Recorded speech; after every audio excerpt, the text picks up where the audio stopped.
Diyos mahay na aldaw sa Endogabos.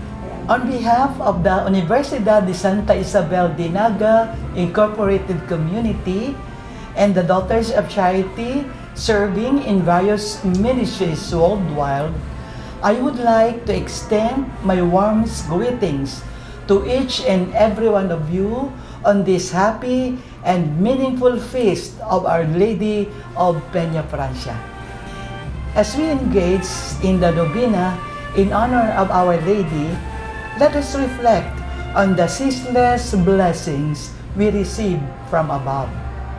With hearts filled with gratitude, we express our thanks for the numerous miracles and special favors granted through her powerful intercession.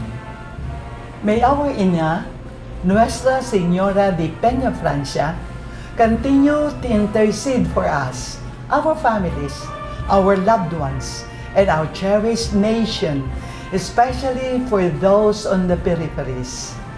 Moreover, may our unwavering devotion to Ina draw us ever closer to Jesus Christ.